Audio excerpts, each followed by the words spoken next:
Good evening दोस्तों। RO Educare में मैं आपका हार्दिक स्वागत करता हूं।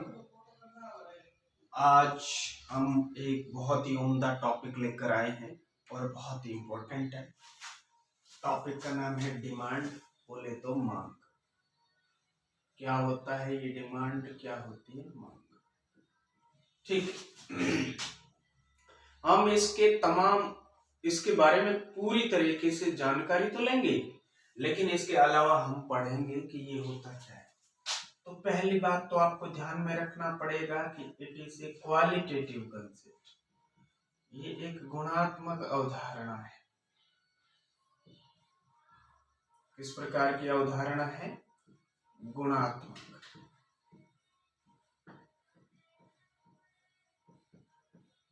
फिर ये मांग करता कौन है? डूअर कौन है? Who is the doer? कौन करता है मांग? तो वो उपभोक्ता करता है, कंज्यूमर। उपभोक्ता मांग करता है, जबकि सप्लाई कौन करता है? उत्पादक करता है, प्रोड्यूसर। ओके, अब ये दो कंसेप्ट तो हमें पता चल गए। लेकिन देखिए मांग होती क्या है, तो मांग के लिए क्या क्या जरूरी है कि वो मांग बन जाती है। तो पहली तो डिजायर होनी चाहिए, कस्टमर की इच्छा होनी चाहिए किसी चीज को खरीदने की इच्छा, डिजायर टू हैव समथिंग। दूसरी विलिंगनेस टू पे और कैपेसिटी टू पे। विलिंगनेस और कैपेसिटी टू पे।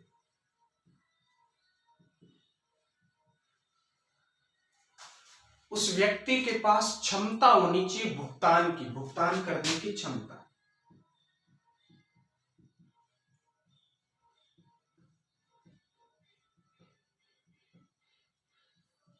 तीसरी बात है निश्चित मूल्य। उस वस्तु का सर्टेन प्राइस भी होना चाहिए, निश्चित मूल्य।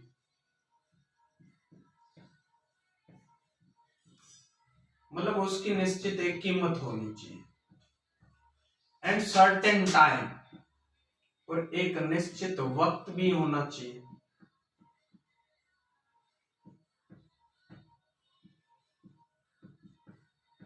समय, इसकी भी दरकार रहती है। अगर ये चारों चीजें फुलफिल हो जाती है तो वो मांग हो जाती है, और इनमें से किसी एक चीज की कमी हो जाती है तो मांग नहीं कहलाती।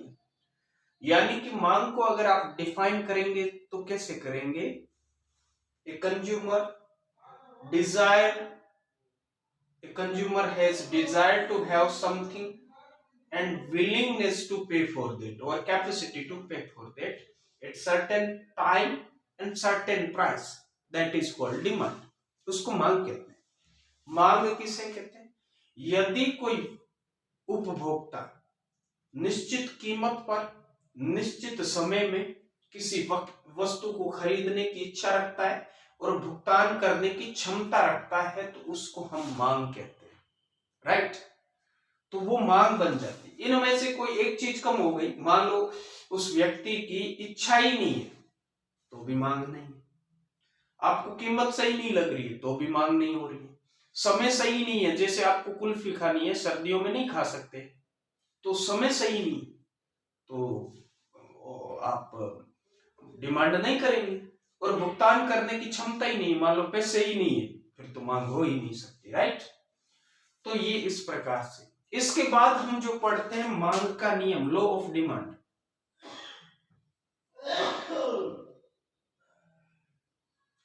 मांग का नियम ये क्या कहता है? देखिए मांग के नियम में, जब मांग के नियम को आप डिफाइन करते हैं तो आपको सबसे पहले एक शब्द लिखना पड़ेगा, सिटेरिस पेरिबस। सिटेरिस पेरिबस ये फ्रेंच भाषा का शब्द है ना? फ्रेंच भाषा का शब्द है सिटेरिस पेरिबस।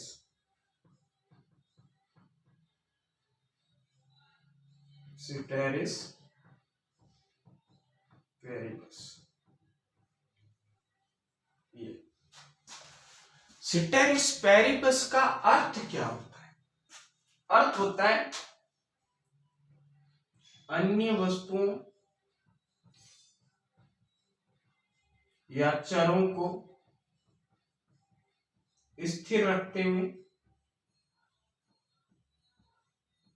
स्थिर या फिर अपरिवर्तित रखते हुए, अपरिवर्तित रखते हुए, यानी इंग्लिश में कहेंगे तो other things being constant, other things being constant, अन्य वस्तुओं को स्थिर रखते हुए। तो आपको मांग का नियम जैसे डिफाइन करना है, आपको बोलना है अदर थिंग्स बीइंग कांस्टेंट और सिटेरिस पेरिबस, यानी अन्य वस्तुओं को स्थिर रखते हुए जब किसी वस्तु के मूल्य में वृद्धि होती है तो उसकी मांग की गई मात्रा घट जाती है, और जब किसी वस्तु के मूल्य में कमी आती है, कीमत में कमी आती है, तो मांग, उस वस्तु की मांग की गई मात्रा बढ़ जाती है। यही होता है मांग का नियम, यानी सिटेरिस पेरिबस, जब किसी वस्तु का पी यानी प्राइस यानी कीमत बढ़ जाती है तो उसकी क्वांटिटी डिमांडेड मींस क्यूडी घटने लगती है, घट जाती है। ठीक है, मांग की गई मात्रा घट गई, प्राइस बढ़ा, मांग की गई मात्रा घट गई, और प्राइस घटा तो मांग की गई मात्रा बढ़ गई। ये हो गया है आपका मांग का नियम, यानी मांग का नियम इस प्रकार से डिफाइन किया जाता है कि सिटेरिस पेरिबस, अन्य वस्तुओं को स्थिर रखते हुए अन्य चरों को स्थिर या अपरिवर्तित रख दो, उसके बाद अगर किसी वस्तु का मूल्य घट जाएगा या बढ़ जाएगा तो वैसे ही मांग में परिवर्तन होंगे, लेकिन उल्टे होंगे। अब देखिए इनमें किस प्रकार का रिलेशन है, तो इसमें रिलेशन आप देखोगे इनवर्स रिलेशन है। इनवर्स यानी नेगेटिव रिलेशन है। क्यों है? क्योंकि एक बढ़ रही है तो दूसरी घट रही है, तो ये नकारात्मक संबंध बता रहे हैं, ये ऋणात्मक संबंध बता रहे हैं, राइट। तो ये देखिए, अब ये तो आपने देखा मांग का नियम किस प्रकार से काम करा, लेकिन यहां पर आपको और जानना पड़ेगा कि ये सिटेरिस पेरिबस में जो हमने अन्य वस्तुओं को स्थिर रखा है, ये वस्तुएं कौन सी है, कौन कौन सी ऐसी वस्तुएं हैं जिनको हमने स्थिर रखने की कोशिश करी। तो आइए एक बार मैं हटा देता हूं, if you want to take screenshot you can have. Okay, ये था मांग का नियम।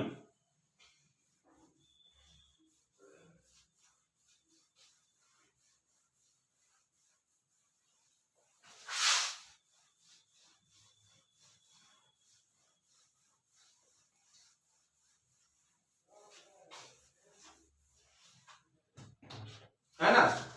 अब देखिए हमने एक सिटेरिस पेरिबस लिया था जिसका अर्थ होता है अन्य वस्तुओं को स्थिर रखते हुए।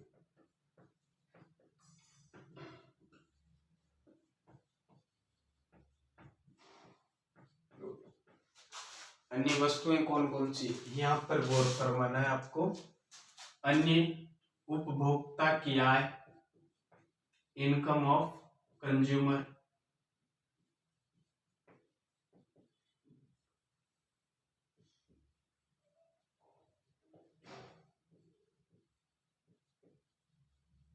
ठीक है। नंबर 2 टेस्ट एंड प्रेफरेंसेस, स्वाद उसका और वरीयता, उसकी वरीयता, वो वरीयता किसको दे रहा है, प्रीफर किसको कर रहा है। नंबर 3 एडवर्टीजमेंट एक्सपेंडिचर, विज्ञापन में खर्च कितना हुआ है।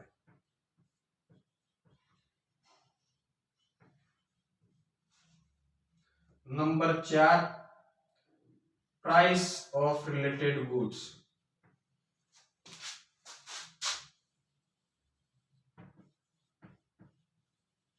संबंधित वस्तुओं का मूल्य।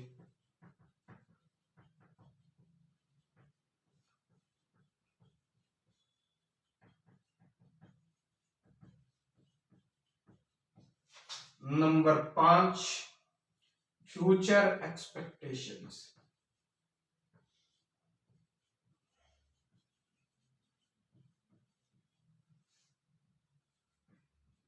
भविष्य की आकांक्षाएं।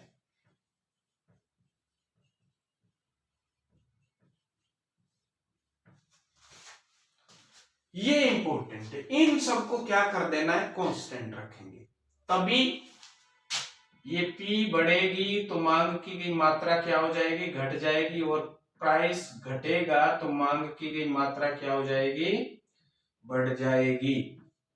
ये देखिए, मान लो उपभोक्ता की आय बढ़ गई, साथ में प्राइस तो बढ़ा लेकिन आय बढ़ गई, क्या ये मांग की गई मात्रा को कम करेगा, नहीं, इसका मतलब मांग का नियम काम नहीं कर रहा है।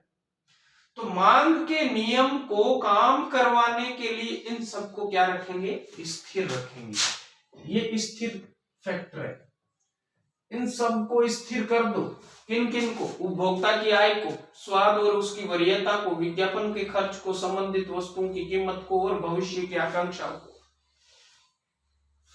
ठीक है, भविष्य की आकांक्षाएं, इन सबको आप स्थिर कर दो, उसके बाद मांग का नियम है वो फंक्शन करेगा, उससे पहले नहीं कर पाएगा, राइट। इसलिए सेटेरिस पेरिबस का यहां पर प्रयोग किया गया है। ओके, तो आगे चलते।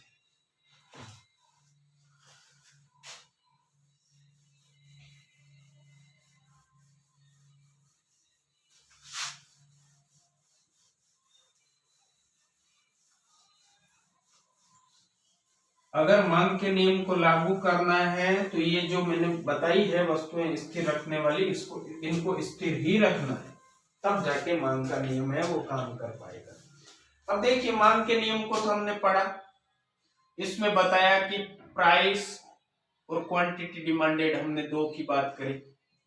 हमने ये पाया कि प्राइस बढ़ता है तो मांग की गई मात्रा घटने लग जाती है। तो देखते हैं, प्राइस 5 रुपया तो मांग की गई मात्रा 50 यूनिट थी कोई, प्राइस हुआ 10 तो ये हो गई मान लो 40, प्राइस हुआ 15 तो ये हो गई है 35। इस प्रकार से ये घटती जा रही है। ओके, मूल्य बढ़ रहा है, वैसे वैसे घटती जा रही है। तो हम इसको ग्राफ में किस प्रकार से लेकर आएंगे, ग्राफिकल रिप्रेजेंटेशन किस प्रकार से, ये वाई एक्सिस है, ये आपका एक्स एक्सिस है, ये आपका ओरिजिन है, और इस साइड है वो प्राइस की बात है उस वस्तु की, यानी कीमत इस साइड दे रखी है, और इधर मांग की गई मात्रा है यानी क्वांटिटी डिमांडेड। अब देखिए, क्वांटिटी डिमांडेड ये मान लो 10 है, 20 है, 30 है, 40 है और 50 है।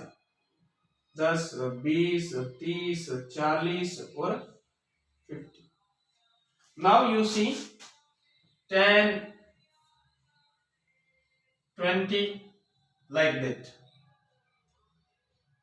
ये 10 रुपीज का है सपोज करो, ये 5 है, ये 5, ये 10, ये 15, ये 20।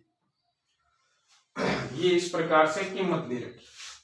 अब देखिए, जब प्राइस 5 था तब क्वांटिटी डिमांडेड 50 थी, यहां पर पॉइंट बनेंगे। जब प्राइस 10 होता है तो इट बिकम्स 40, ये लो। Now price becomes 15, then it becomes 35, it is around here, like it is here somewhere. अब आपको इन तीनों को मिला देना है, ये लो। तो ये एक इस प्रकार का हमें कर्व मिल गया, राइट।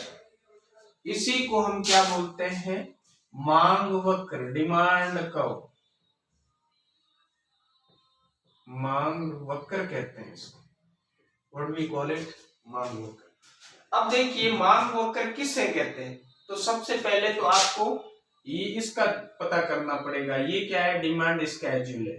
व्हाट इज इट, मांग अनुसूची, डिमांड स्केड्यूल, ये है मांग अनुसूची।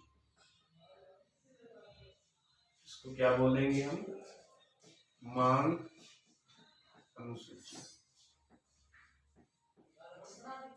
डिमांड स्केड्यूल किसे कहते हैं, tabular representation of relationship of price and quantity demanded. Okay, tabular, table में हमने किया है, टेब्यूलर रिप्रेजेंटेशन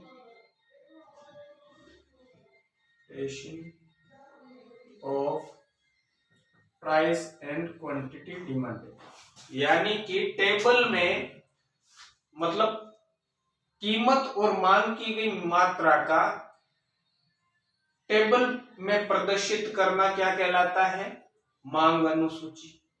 और इसी मांग अनुसूची को अगर आप ग्राफिकल रिप्रेजेंटेशन दे दोगे, मींस इसको ग्राफिकली रिप्रेजेंट कर दोगे, तो ये मांग वक्र बन जाता है। तो मांग वक्र किसे कहते हैं, graphical representation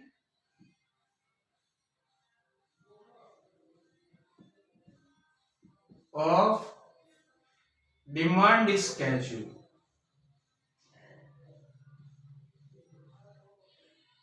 is called demand curve. इसी को क्या बोलते हैं, डिमांड कर्व, यानी मांग अनुसूची को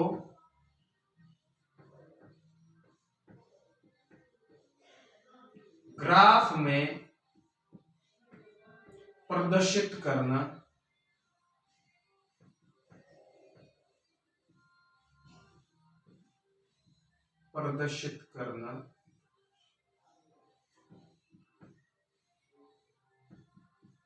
मांग वक्र कहलाता है। ओके, इसी को मांग वक्र कहते हैं, राइट। हमने ग्राफ में डाल दिया तो मांग वक्र है, जब तक ये टेबल में है और मूल्य और मांग की गई मात्रा के बीच में संबंध बता रही है, तब तक ये मांग अनुसूची है। और मांग अनुसूची की सहायता से ही मांग वक्र बनाया जाता है। और मांग वक्र आपको देखिए, ये डाउनवर्ड स्लोपिंग है, यानी निम्न ढलान बनाता हुआ है, नीचे की ओर ढलान बनाते हुए, नीचे की ओर ढलान बना रहा है। It is downward sloping. How is it, downward sloping. तो ये क्यों है, why does it move downward, how does it make downward sloping, downward slope ये क्यों बनाता है, व्हाई। इसके तीन कारण हैं, देयर आर 3 causes, है ना। 3 कारणों की वजह से ये डिमांड का डाउनवर्ड स्लोपिंग है। 3 causes of downward sloping of demand curve. Okay, तो 3 कारण कौन कौन से, number 1 income effect, number 2 substitution effect,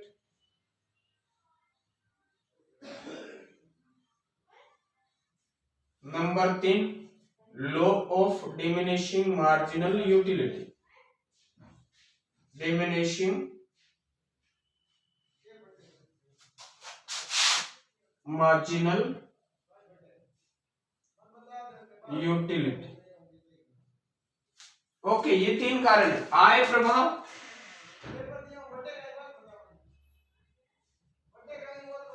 प्रतिस्थापन प्रभाव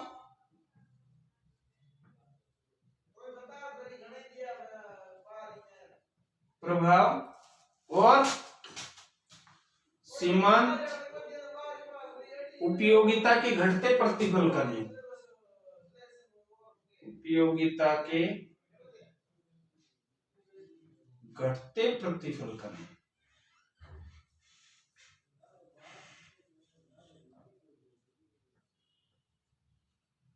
ये तीन कारण है। इन तीन कारणों की वजह से मांग का वक्र बाएं से दाएं, from left to right, downward move करता है, बाएं से दाएं नीचे की ओर ढलान बनाता है। लेकिन जो अल्फ्रेड मार्शल थे उन्होंने कहा only substitution effect is responsible for this. उसके बाद हिग्स और एलन आए।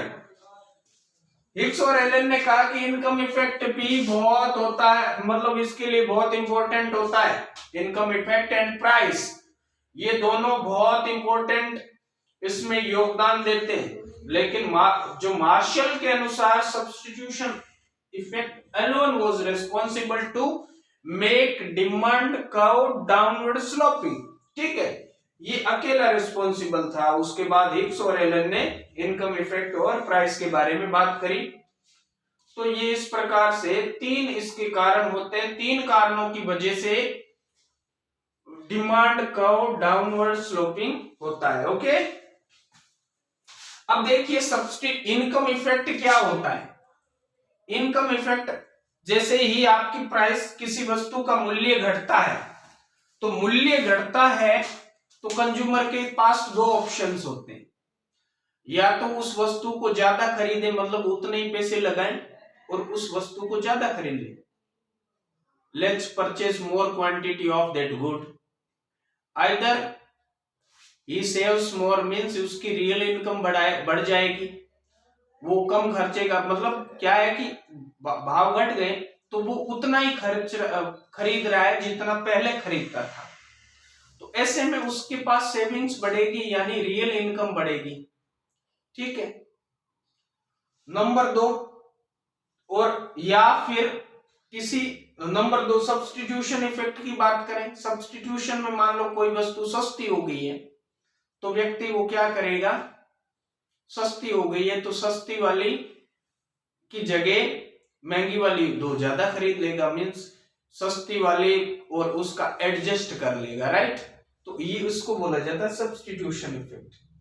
Law of diminishing marginal utility, that is what, यानी किसी भी वस्तु को आप ज्यादा से ज्यादा कंटिन्यूअसली खा रहे हैं या उपभोग कर रहे हैं, तो उसके बाद क्या होता है कि धीरे धीरे उसका यूटिलिटी है वो गिरने लगता है। मीन्स आपकी टोटल यूटिलिटी है वो एक टाइम तक तो बढ़ती जाएगी, उसके बाद वो जब आपकी मार्जिनल यूटिलिटी जीरो हो जाएगी, उसके बाद वो भी टोटल यूटिलिटी भी घटना शुरू हो जाएगी। मतलब आपको एक वस्तु का कंटिन्यूअसली कंजप्शन करने से एवर्जन हो जाता है और उसकी वजह से उसकी यूटिलिटी है वो कम होती जाती है। तो ये law of diminishing marginal utility, means marginal utility वो लगातार घटती जाती है। तो इन तीन कारणों की वजह से मांग का नियम है वो डाउनवर्ड स्लोपिंग, सॉरी मांग का वक्र है वो डाउनवर्ड स्लोपिंग होता है। Okay, now you capture it.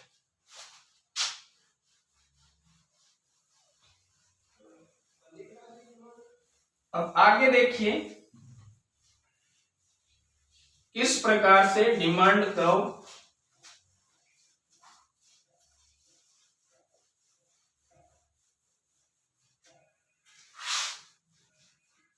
का एक्सटेंशन होता है और किस प्रकार से कॉन्ट्रैक्शन होता है। मांग वक्र का संकुचन और विस्तार, एक्सपेंशन और एक्सटेंशन कुछ भी लिखो, एंड कॉन्ट्रैक्शन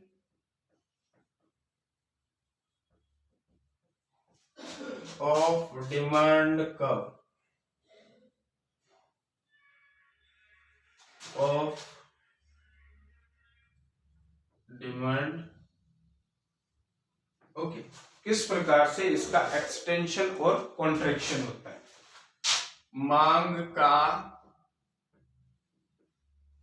विस्तार व संकुचन,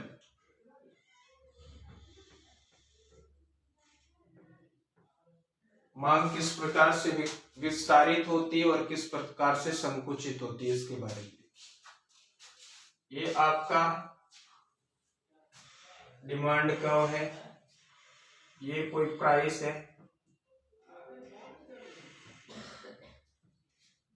ठीक है। अब देखिए यहां पर आप देखिए कि पहले ओरिजिनल प्राइस है ये P, यही है सपोज, और उस समय मांग की गई मात्रा ये थी। अब क्या है कि प्राइस बढ़ा है, P1 हो गया, जिससे मांग की गई मात्रा घटकर हो गई है QD1, राइट। ये प्राइस यहां बढ़ा है, तब मांग की गई मात्रा इधर आ गई, घट गई। लेकिन एक चीज आप देखिए, ये कोई शुरुआती इक्विलिब्रियम था, अब इक्विलिब्रियम आकर E1 हो गया, राइट। यानी देखिए यहां से मूवमेंट कहां हुआ है, यहां से देखिए यहां तक ऊपर की ओर हुआ है। मूवमेंट किस प्रकार हुआ है, अपवर्ड हुआ, ऊपर की ओर अपवर्ड मूवमेंट हुआ है, राइट। मतलब प्राइस बढ़ा है और इसकी वजह से क्या हुआ है, डिमांड का अपवर्ड मूवमेंट हुआ है along the same demand curve. When price increases there will be an upward movement along the upward movement of demand along the same demand curve, that is called what, contraction। क्या बोला जाता है इसको, मांग का संकुचन। ओके,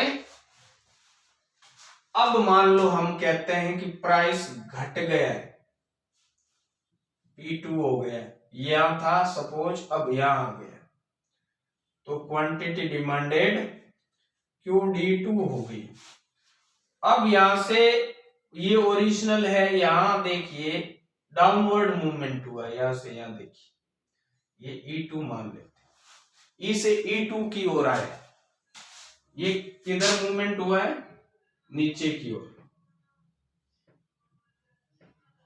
किसकी वजह से, मूल्य घटने की वजह से।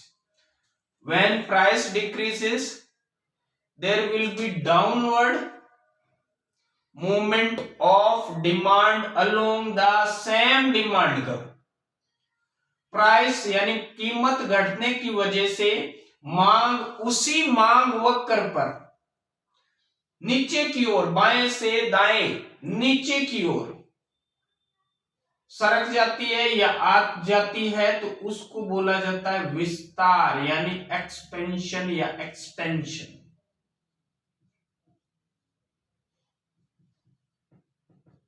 ये मांग का विस्तार हो गया है। विस्तार कहां से कहां हुआ, E2 E2, और कॉन्ट्रैक्शन कहां से कहां हुआ, E से E1 तक। ये मांग का किस प्रकार से कॉन्ट्रैक्शन होता है और किस प्रकार से संकुचन होता है। मांग के कॉन्ट्रैक्शन और संकुचन के लिए कौन जिम्मेदार है, जिम्मेदार कौन है, हु इज रिस्पॉन्सिबल।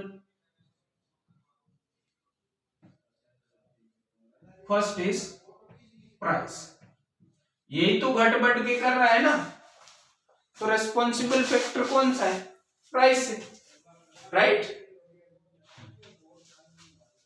तो ये रिस्पॉन्सिबल फैक्टर। अब हम बात करेंगे मांग किस प्रकार से शिफ्ट करती है, demand curve.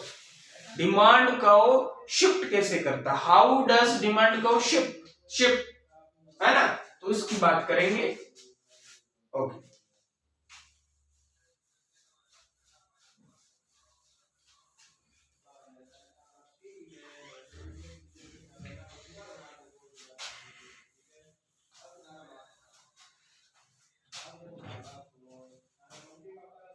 Shift in demand curve और शिफ्ट ऑफ डिमांड कर्व। देखिए मांग वक्र का हस्तांतरण, मांग वक्र का हस्तांतरण, ये किस प्रकार से हस्तांतरित होता है। इसमें आपको दो चीजें ध्यान में रखनी पड़ेगी, ध्यान में रखने योग्य बात।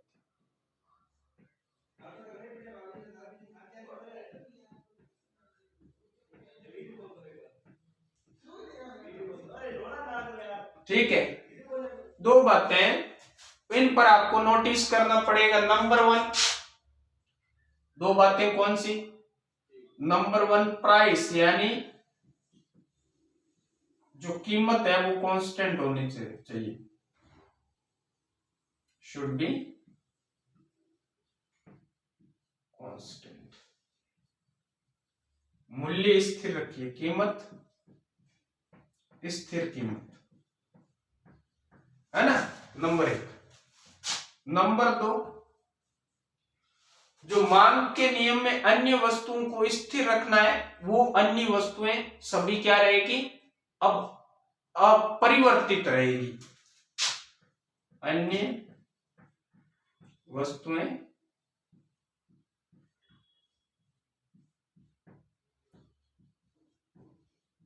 परिवर्तित यानी परिवर्तनशील रहेगी, परिवर्तनशील होगी। Other things or variables will be variable.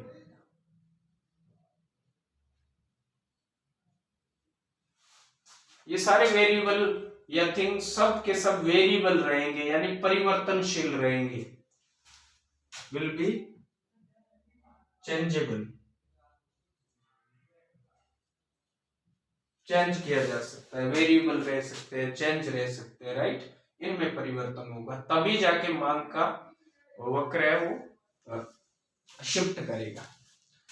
Law of demand में हम क्या रखते थे? प्राइस है। लॉ ऑफ डिमांड में ये कांस्टेंट नहीं था, बाकी ये सारी चीजें जिनकी अभी यहाँ बात करी है ये अपरिवर्तनशील है, जबकि यहाँ पर ये परिवर्तनशील हो जाती, उल्टी हो जाती। देखिए यहाँ पर शिफ्ट करवाना है तो कैसे करवाएंगे? यानी प्राइस तो ये कांस्टेंट है, ये पी रहेगा, पी इधर नहीं आएगा। मान लो कोई ये डिमांड का हुआ है शुरुआती, तब मांग की गई मात्रा क्यूडी थी। ओके, अब हम क्या कह रहे हैं कि डिमांड कर्व को शिफ्ट करवाना है। शिफ्ट या तो इधर हो सकता है, D1 बन सकता है, या इधर हो सकता है, D2 बन सकता है। ये दो प्रकार के शिफ्ट करवा सकते हैं, इधर या इधर, राइट। अब ये दो प्रकार के शिफ्ट किस प्रकार से करेंगे? ये कौन सी चीजें हैं जिनको वेरिएबल करना है?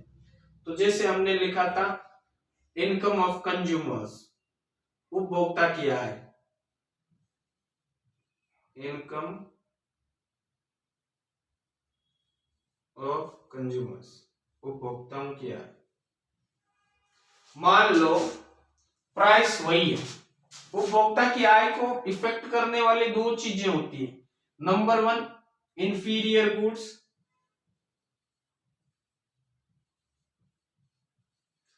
Number two, normal goods. Inferior यानी घटिया वस्तुएं,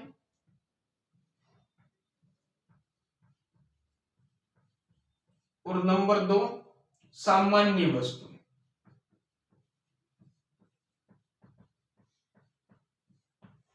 इन दो की बात करें जाएगी। अब घटिया और सामान्य वस्तुओं के संबंध में आय किस प्रकार का संबंध रखती है? जब आय बढ़ती है तो घटिया वस्तुओं की मांग घट जाती है। घटिया वस्तुओं की मांग क्या हो जाती है? Quantity demanded of inferior goods, ये क्या हो जाती है? घट जाती है। जब आय घटती है तो quantity demanded of inferior goods क्या हो जाती है? बढ़ जाती है। किस प्रकार का रिलेशन है इनकम और घटिया वस्तुओं के बीच में? Negative relation. किस प्रकार का? नकारात्मक है, इनवर्स रिलेशनशिप है। ये एक चीज आपको यहां पर ध्यान में रखनी पड़ेगी, ठीक है। दूसरी बात, नॉर्मल गुड्स की अगर हम बात करें, आय बढ़ती है उपभोक्ता की नॉर्मल गुड्स की quantity demanded of normal goods क्या हो जाती है, बढ़ जाती है। इनकम घटती है तो quantity demanded of normal goods क्या होगी, घट जाएगी। किस प्रकार का रिलेशन है दोनों में, positive relation, they are moving in the same direction. Okay, अब देखिए ये घटिया वस्तुएं कौन सी होती है, जब आपकी आय बढ़ेगी तो घटिया वस्तुओं का प्रयोग नहीं करेंगे। Means if your income will increase you will purchase your own bike. Suppose करो you purchase your own bike, now you want hire a auto. अब आप रिक्शा नहीं करोगे, ऑटो नहीं करोगे, टैक्सी में नहीं जाओगे, तो टैक्सी की डिमांड क्या होगी, कम होगी आपकी आय बढ़ने से। आपकी आय नहीं है तो आप टैक्सी में जाओगे, बाइक वाले पैसे नहीं। वहीं पे सपोज करो इनकम बढ़ती है, पहले आप कम दूध खरीदते थे, कम ड्राई फ्रूट्स वगैरह घर पर लेकर आते थे, now you are purchasing more milk and more dry fruits, okay, because your income increased. इसी सेम ऐसे में हो रहा है कि इनकम घट गई है, now you purchasing less quantity of milk and dry fruits, क्योंकि अब आपकी इनकम घट चुकी है तो आप कम कम इन पर खर्च करोगे। तो ये किस प्रकार का रिलेशन है, पॉजिटिव रिलेशन। घटती है तो घटता है, बढ़ती है तो बढ़ता है। ये बढ़ता है तो ये घटती है, और ये घटती है तो ये बढ़ती है, तो ये नेगेटिव रिलेशनशिप है। अब देखिए इनकम ऑफ कंज्यूमर, ये किस प्रकार का प्रभाव रखेगी। मान लो किसी कोई वस्तु, सपोज करो this is we are talking about inferior good, घटिया वस्तु की बात कर रहे हैं।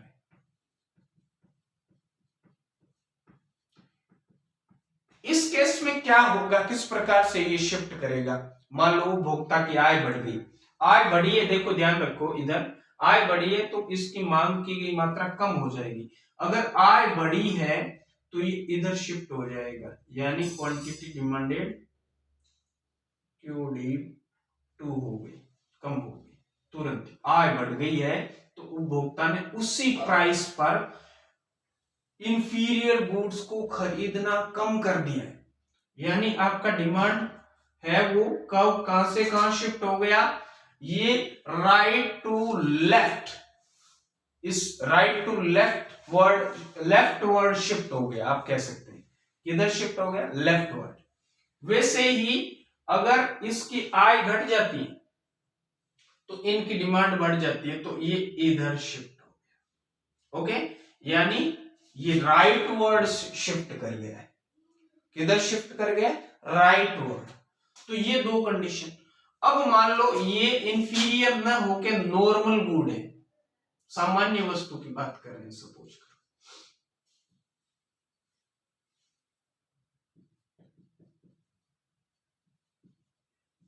सामान्य वस्तु के केस में देखिए इनकम बढ़ती है तो क्वांटिटी डिमांडेड भी इनकी बढ़ती है, यानी सपोज करो प्राइस तो वही है, आपकी इनकम बढ़ेगी तो मार्केट वाला पैसे थोड़ी बढ़ाएगा, ये थोड़ी कहेगा आपकी इनकम बढ़ गई है, आप बढ़ गई है इसलिए आप जल्दी ज्यादा दीजिएगा, ऐसा नहीं ना। तो सपोज ये तो कांस्टेंट है, आपकी इनकम बढ़ी है तो आप नॉर्मल गुड्स को ज्यादा खरीद रहे हैं, मतलब आप इधर शिफ्ट कर जाएंगे, और इनकम घटी है तो आप इधर शिफ्ट कर जाएंगे। तो ये इस प्रकार से डिमांड कर्व है, इस केस में ऐसे शिफ्ट कर जाता है। अब हम विज्ञापन और टेस्ट की बात करें, टेस्ट एंड प्रीफरेंसेस, टेस्ट एंड प्रीफरेंसेस, और ये दूसरा नंबर, और तीसरा लेट से एडवर्टीजमेंट, इन दोनों की साथ में कर लेते हैं। तब कैसे, मान लो आपको कोई भी वस्तु बहुत अच्छी लग रही है और उसका प्राइस है उतना ही है पहले जितना, कोई अंतर नहीं है, आपको वो टेस्ट भा गया है, now you prefer that good more, तो आप इधर शिफ्ट कर जाओगे। और आपको इसका टेस्ट अच्छा नहीं लगा है तो आप इधर शिफ्ट कर जाओगे, मतलब आप प्रीफर कम कर रहे हो, टेस्ट भी अच्छा नहीं लग रहा है तो इधर शिफ्ट हो गए, राइट। ये when you feel it's bad, when you feel it's a good. ये दोनों केसेस में इस प्रकार से शिफ्ट कर सकता है। ओके, एडवर्टीजमेंट, एडवर्टीजमेंट पर पैसे ज्यादा खर्च किए और उसका असर अच्छा हो रहा है तो आपका डिमांड को उसी प्राइस पे यहां शिफ्ट हो जाएगा और नई क्वांटिटी डिमांडेड यहां पर खरीदी जाएगी। और वहीं पे एडवर्टीजमेंट आप पर नेगेटिव इंपैक्ट रखता है तो इधर आ जाएगा, राइट। तो इस प्रकार से ये देख सकते हैं। फ्यूचर एक्सपेक्टेशंस, अगला फ्यूचर एक्सपेक्टेशंस इसको किस प्रकार से शिफ्ट करवाएगी, राइट। फ्यूचर एक्सपेक्टेशंस, देखो ये कोई कांस्टेंट प्राइस है जो भी है किसी वस्तु का, आपको लगता है कि फ्यूचर में ये वस्तु है इसका भाव बढ़ने वाला है, तो ऐसे में आप क्या करोगे, उस वस्तु की more and more quantity you will purchase that time, कि आगे तो ये महंगा हो जाएगा, चलो हम सस्ते में स्टॉक कर लेते हैं। तो आपको लगता है कि फ्यूचर में ये महंगा हो जाएगा तो आप इधर शिफ्ट करवा दोगे, और आपको लगता है फ्यूचर में ये चीज सस्ते ही होने वाली है तो आप ऐसे शिफ्ट करवा दोगे, राइट। इस प्रकार से आप शिफ्ट करवा सकते हैं। ओके, तो हम देखते हैं कि income of consumer, taste and preferences, advertisement and future expectations and price of related goods. Related goods कौन कौन सी होती है, complementary and substitute goods. Complementary goods के बीच में किस प्रकार का रिलेशन होता है नेगेटिव, सब्स्टिट्यूट में किस प्रकार का होता है प्रतिस्थापित स्थापित वस्तुओं में पॉजिटिव रिलेशन यानी धनात्मक रिलेशन होता है, जबकि पूरक वस्तुओं में ऋणात्मक रिलेशन होता है।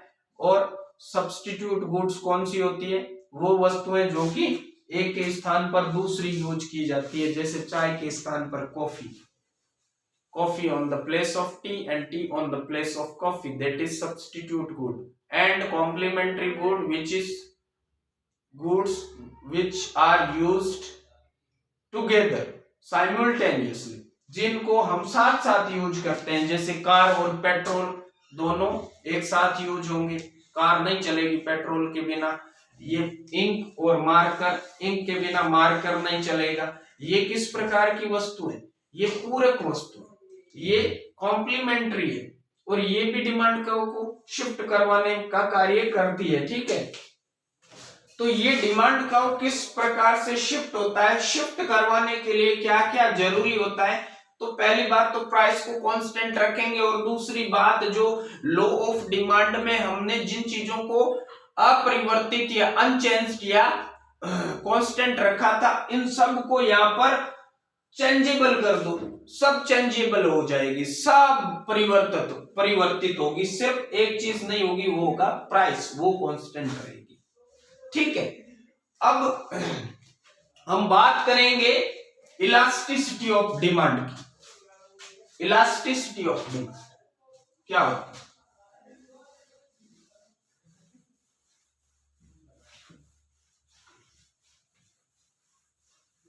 ओके, तो क्या होती है ये इलास्टिसिटी,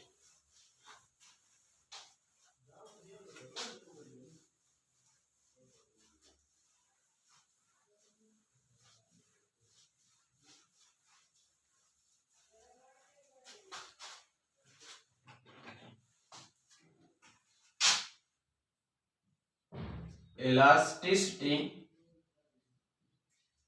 ऑफ डिमांड, मांग की लोच बोलते हैं इसको।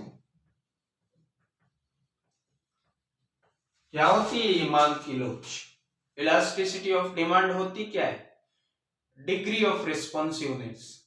इसमें क्या बताया कि it is degree of responsiveness in which percentage change in price leads to how much make the percentage change in quantity demanded। मतलब क्या हुआ कि परसेंटेज चेंज इन प्राइस होगा कुछ भी, तो उससे percentage change in quantity demanded क्या होगा, मींस ये एक रेशियो है किसका, percentage change of change in price और percentage change in quantity demanded. इसका जो रेशियो है it is called elasticity of demand. ठीक है, ratio of percentage change in price to percentage change in quantity demanded, that is what, that is elasticity. ठीक है, तो percentage change, तो elasticity को हम ईडी से लिखते हैं, ED percentage change in quantity demanded upon percentage change इन, ये चेंज का साइन है, इन प्राइस, और you can write percentage change in quantity demanded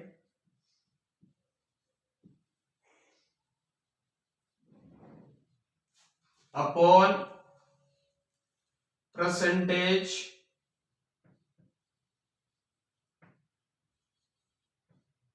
change in price. इसको बोला जाता है इलास्टिसिटी ऑफ डिमांड, मांग का लोच, यानी मांग की गई मात्रा में प्रतिशतता परिवर्तन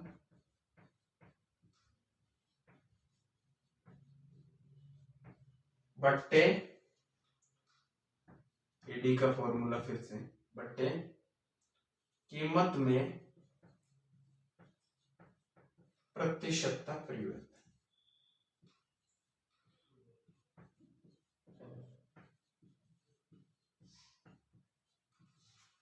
है ना। इससे आपको पता चलेगा कि इलास्टिसिटी कितनी थी। अब इलास्टिसिटी है, इसकी वैल्यू कहां से कहां लाई करती है, जीरो से लेकर infinite, it lies between zero to infinite, zero from zero to infinite तक चलती है। ओके, अब ये तो था इलास्टिसिटी का फॉर्मूला। और कैसे लिख सकते हैं, percentage change in quantity demanded, यानी आपको सिंपली याद रखना है Q D upon delta P into P upon Q D, ये इलास्टिसिटी का फॉर्मूला। अब देखिए इसमें डेल्टा क्यू डी क्या है, delta Q D is Q D two minus Q D one, delta P क्या है, P two minus P one. Okay, ये होता है, ऐसे आप कर सकते हैं। अब ये इलास्टिसिटी कितने प्रकार की होती है, इलास्टिसिटी 5 प्रकार से हम डिफाइन करेंगे। Perfectly inelastic demand, perfectly inelastic demand, पूर्णतया बेलोचदार मांग, पूर्णतया बेलोचदार मांग। ये क्या होती है पूर्णतया बेलोचदार मांग, इसमें मांग का वैल्यू, इलास्टिसिटी का वैल्यू क्या होता है, जीरो होता है। इसमें मांग वक्र किस प्रकार का होता है, ये इस प्रकार का होता है, वाई एक्सिस के समानांतर होता है। ध्यान रखिए मित्रों, ये डिमांड कर्व है, इसमें ये जो प्राइस वाली लाइन है पी एस, चलो पी वन है, ये प्राइस का कोई भी असर नहीं होता इस पर, मांग की गई मात्रा पर प्राइस का कोई असर नहीं, प्राइस चाहे कम हो जाए चाहे ज्यादा हो जाए, मांग की गई मात्रा उतनी ही रहेगी, राइट। तो ये होती है परफेक्टली इन इलास्टिक डिमांड का डिमांड कर्व। जब आपकी इलास्टिसिटी परफेक्टली इन इलास्टिक है, जब इलास्टिसिटी का वैल्यू जीरो आ जाता है तो मांग वक्र इस प्रकार का बनता है, राइट। तो दूसरा हम देखेंगे 18,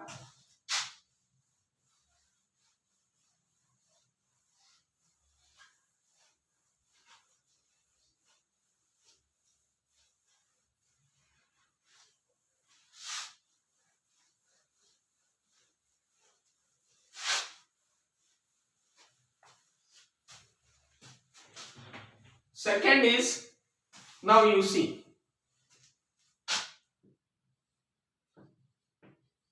relatively inelastic demand.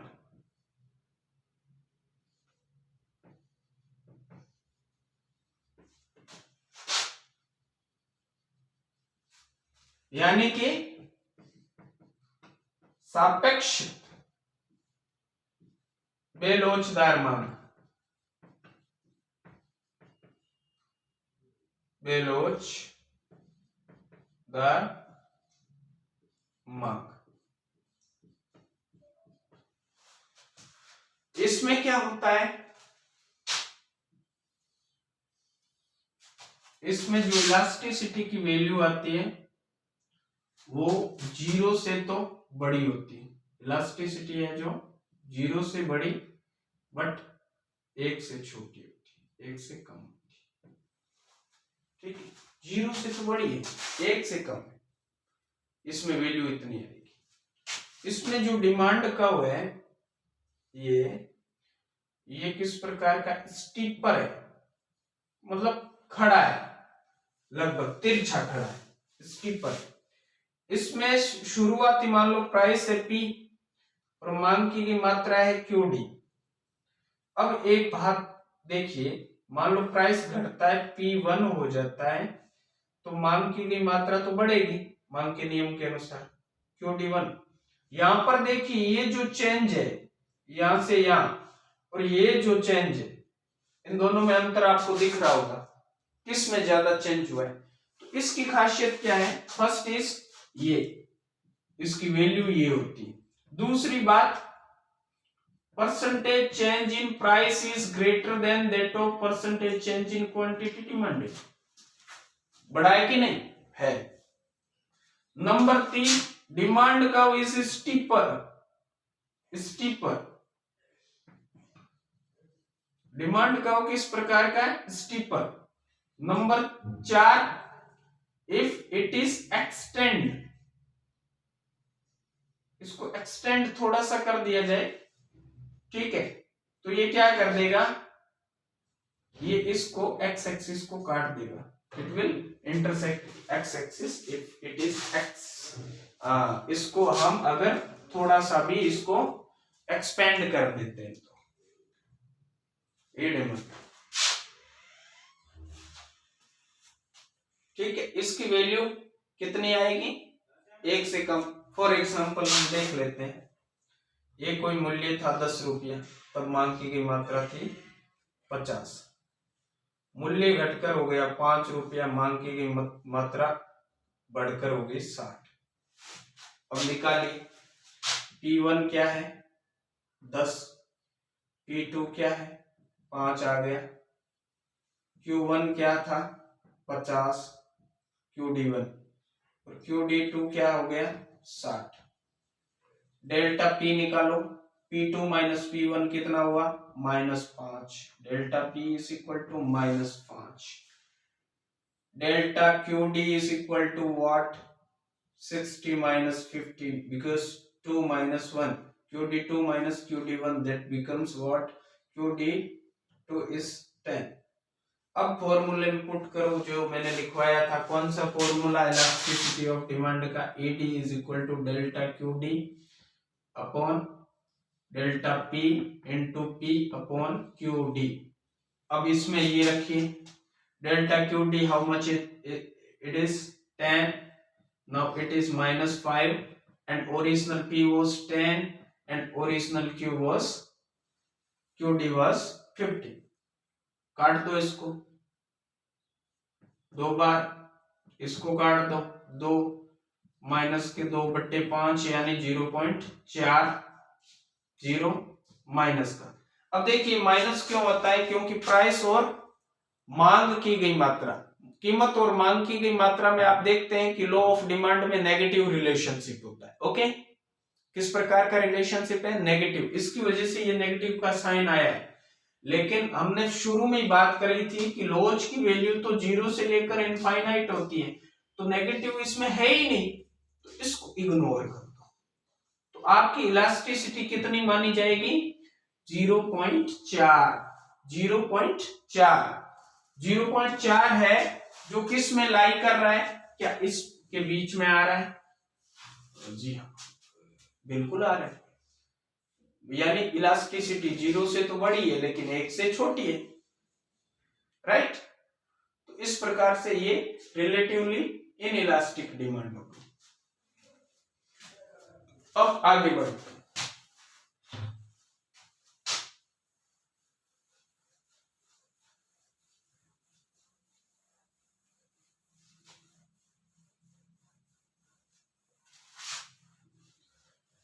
अब देखिए यूनिटरी इलास्टिक।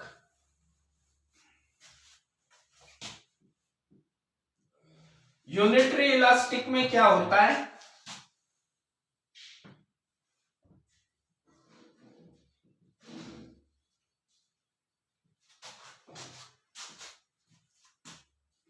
इकाई लोच की मांग, लोचदार मांग, इसमें इलास्टिसिटी का जो वैल्यू है वो 1 होगा। याद रखने वाली बात ये है, इलास्टिसिटी का वैल्यू कितना होगा? 1 होगा। ओके, इसमें पहली बात तो जितना परसेंटेज चेंज इन प्राइस होगा उतना ही percentage change in quantity demanded होगा। नंबर 2, ये क्या करेगा, जैसे ये डिमांड कब है, ये देखिए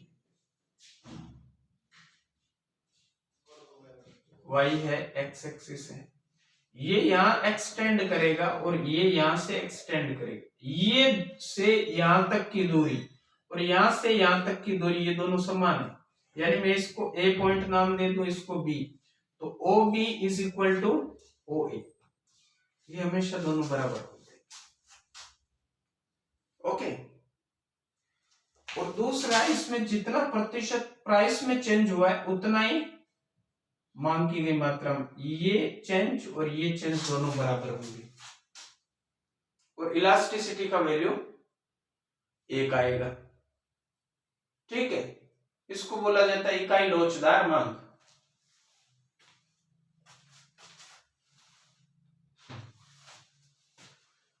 फिर आती है आपकी relatively elastic demand.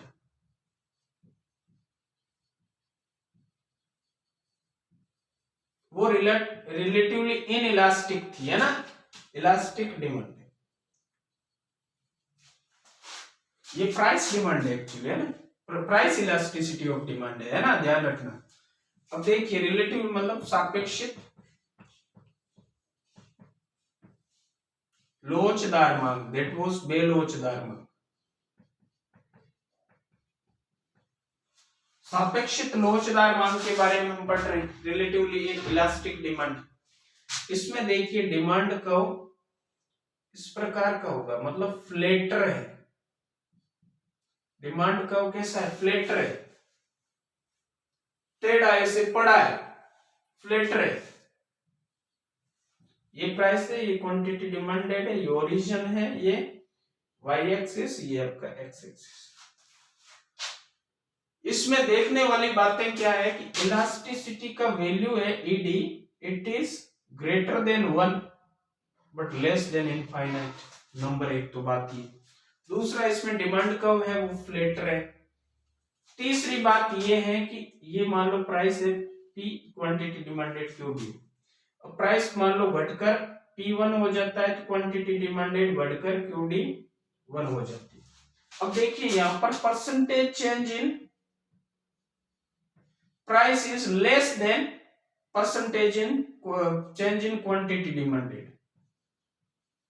Quantity demanded में जो चेंज हुआ है परसेंटेज वो ज्यादा हुआ है, जबकि परसेंटेज चेंज इन प्राइस है वो कम हुआ है, राइट।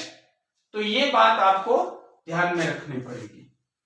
नंबर 5 इलास्टिसिटी क्या है, देखिए तो हमने ये तीसरी पढ़ी और ये चौथी, अब हम 5वीं पढ़ेंगे। देखिए okay, now you C.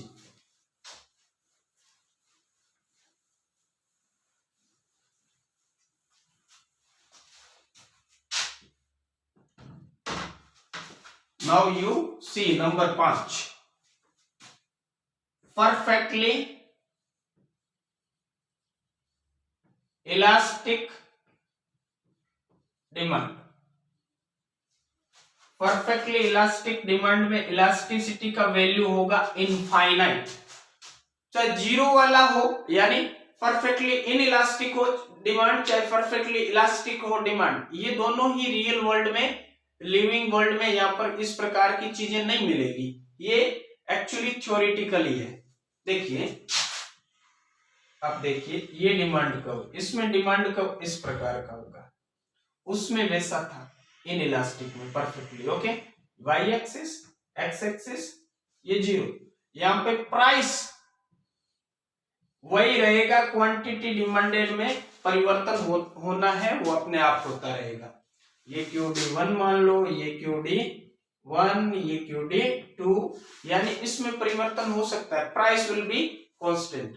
Price का क्वांटिटी डिमांडेड में कोई भी प्रभाव नहीं रहेगा, प्राइस को कोई मतलब नहीं है यहाँ पर, ठीक है।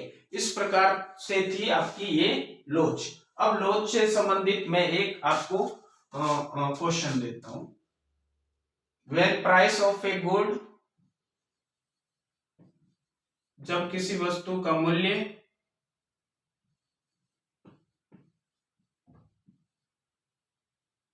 डिक्रीजेस फ्रॉम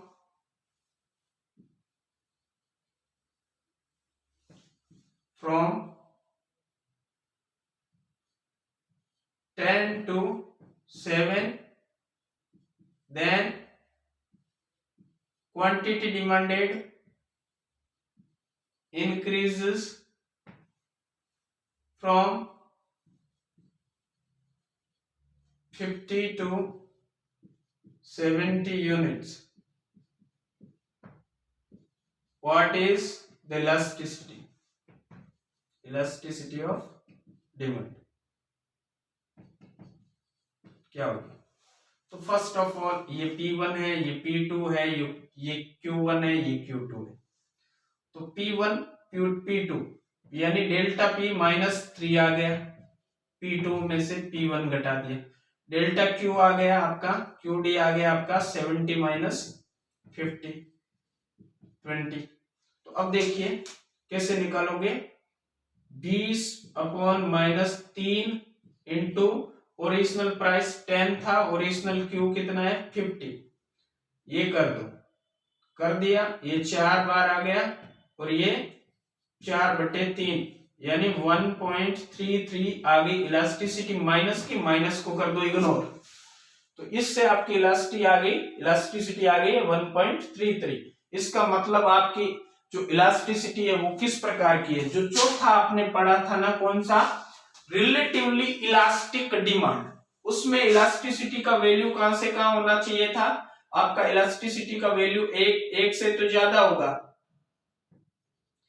लेकिन इनफाइनाइट से कम होगा, 4 नंबर पर जो आपने पढ़ा, इसके अंतर्गत ये आता है, यानी 1 से तो ज्यादा इलास्टिसिटी 1.33 है लेकिन इससे कम है, इसमें आई है। ओके, तो ये इस प्रकार से आप क्वेश्चंस कर सकते हैं कि जब किसी वस्तु का मूल्य 10 से घटकर 7 हो जाता है तो उसकी मांग की गई मात्रा है वो 50 से बढ़कर 70 हो जाती है, तब उसकी लोच क्या है, ऐसे कर सकते हैं। ओके, तो इस प्रकार से किया जाता है।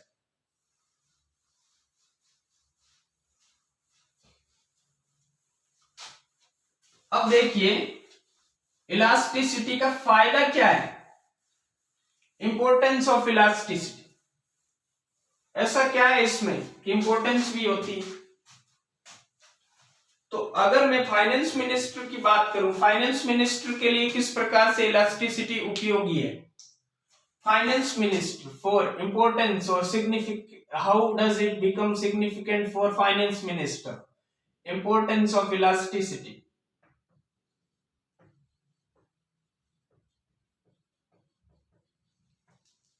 इसकी इलास्टिसिटी की इंपॉर्टेंस क्या है, कैसे होती है इंपॉर्टेंट, कैसे है, किस लिए। ओके, तो इंपॉर्टेंस कितनी महत्व रखती है अभी बात करते हैं।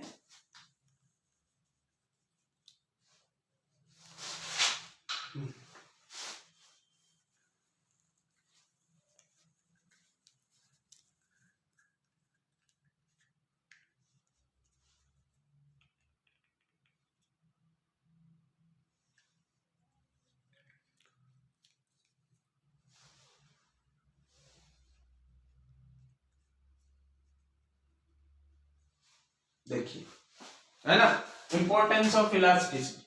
Number 1 for finance minister. Finance minister उन वस्तुओं पर टैक्स बढ़ा देता है, टैक्स इंक्रीज किन पर करता है, जिनकी price elasticity of demand inelastic है। इन इलास्टिक वस्तुओं पर फाइनेंस मिनिस्टर टैक्स बढ़ा देगा। क्यों? कैसे, क्या फायदा होगा? देखो, इन इलास्टिक में स्टीपर है कब, डिमांड कब, देखते रहिए, ये डिमांड कब, ये कोई पहले ये प्राइस था, तब क्वांटिटी डिमांडेड ये थी, ठीक है। अब उसने क्या किया, टैक्स बढ़ा दिया फाइनेंस मिनिस्टर ने, तो ये महंगा हो गया, ये हो गया P1। सॉरी, देखिए,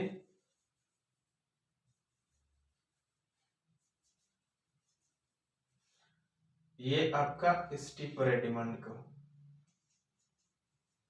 सही से बन नहीं रहा है, ओके। ये कोई प्राइस था, ये तब क्वांटिटी डिमांडेड इधर थी, ये प्राइस। अब फाइनेंस मिनिस्टर ने टैक्स बढ़ाया तो क्वांटिटी डिमांडेड प्राइस हो गया उसका महंगा, क्वांटिटी डिमांडेड घटेगी, लेकिन बहुत कम घटेगी, बहुत कम, राइट।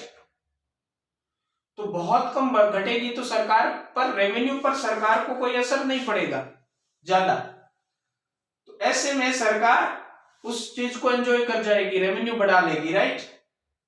और वैसे ही मैं अगर बात करूं मोनोपोलीज की, तो मोनोपोली क्या करती है, उन वस्तुओं के मूल्यों को कम कर देती है जो इलास्टिक हो, उनके मूल्यों को थोड़ा सा कम करेगी, जिसकी वजह से उसका फुल रेवेन्यू बढ़ना शुरू हो जाएगा, क्योंकि बिक्री ज्यादा होगी, जिसकी वजह से उसका टोटल रेवेन्यू बढ़ेगा। तो बहुत सारी इंपॉर्टेंस। अब जो इंपोर्ट और एक्सपोर्ट है उनके लिए भी इलास्टिसिटी का बहुत महत्व है, यानी हमारी जो इन इलास्टिक गुड्स है उनका हम विदेशों में मूल्य बढ़ा देंगे, राइट। यानी हम इन इलास्टिक वस्तुएं ही एक्सपोर्ट में ज्यादातर काम लेंगे, ताकि हम, अगर वो महंगी भी हो जाए तो उससे सरकार को रेवेन्यू लॉस वगैरह ना हो। तो ये इलास्टिसिटी का इस प्रकार से महत्व होता है। अब देखिए, अब हम बात करेंगे exceptions of law of demand, मांग के नियम के अपवादों की। मांग के नियम के अपवाद क्या क्या, exceptions of law of demand.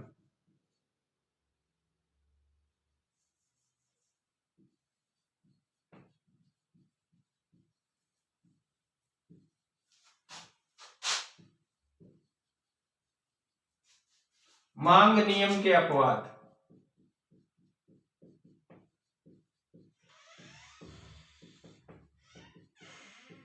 मांग नियम के अपवाद क्या है, जो मांग के नियम को नहीं मानते, दे आर अपवाद, दे आर कॉल्ड एक्सेप्शंस। मांग नियम के अपवाद क्या क्या है? Number 1, fashionable items.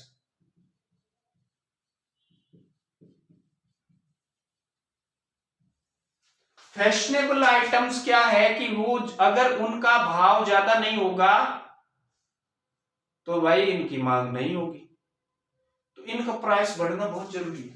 दूसरे, लाइफ सेविंग ड्रग्स, जितनी महंगी होगी उतना ही लोग खरीदेंगे, लाइफ सेविंग ड्रग्स।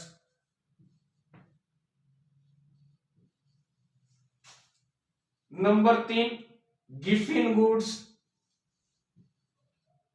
गिफिन एक व्यक्ति का नाम है, अगर गिफिन ने ये दी है, ये फरीदकोट या राजस्थान में मिलेट, यूकेन से जितना महंगा होगा उसका क्वांटिटी, उसकी डिमांड उतनी ज्यादा बढ़ेगी, ठीक है। ये वेबलेन गुड्स, थॉर्स्टीन वेबलेन ने दिया था। वेबलेन गुड्स यानी थॉर्स्टीन वेबलेन ने एक कंसेप्ट दिया था, एक डॉक्ट्राइन दिया था, कंस्पिक्यूअस कंजप्शन, यानी दिखावटी उपभोग।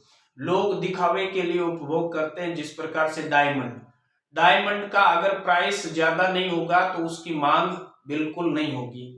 तो ये कंस्पिक्यूअस कंजप्शन वाली वस्तुएं हैं, एक डॉक्ट्राइन दिया था थॉर्स्टीन वेवलेन ने। उनके अनुसार अगर उनका भाव ज्यादा नहीं होगा तो इनकी मांग भी ज्यादा नहीं होगी। तो भाव बढ़ने से ही इनकी मांग बढ़ती है। जैसे डायमंड, ठीक है, डायमंड आपको सस्ते में कोई दे दे तो आप लोगे नहीं। ये चीजें हैं जो मांग के नियम को नहीं मानती, राइट। तो मांग के नियम, अगर आप लाइफ सेविंग ड्रग्स के अलावा जो आप नशे वाली चीजें होती है, कुछ लोग इस प्रकार के अलग अलग प्रकार के ड्रग्स लेते हैं, उनके लिए वो जीन जरूरी होता है। तो अगर उनका भाव भी बढ़ेगा तो भी उनको लेना पड़ेगा। ये भी लॉ ऑफ डिमांड को नहीं मानते। भाव महंगा हो गया तो भी ये लोग कम नहीं करेंगे, राइट। तो ये भी लॉ ऑफ डिमांड को नहीं मानते, ये भी मांग के नियम के अपवाद है। तो इस प्रकार से आज हमने पढ़ा मांग का नियम क्या होता है, मांग का एक्सपेंशन एंड कॉन्ट्रैक्शन किस प्रकार से होता है, और डिमांड कर्व का किस प्रकार से हम शिफ्ट कर सकते हैं, और इलास्टिसिटी ऑफ डिमांड और एक्सेप्शंस, सारी की सारी बातें डिमांड के बारे में हमने कंप्लीटली पढ़ी है। And thank you for listening me attentively. और इस वीडियो को देखते रहिए, पढ़ते रहिए, आगे बढ़ते रहिए। Thank you.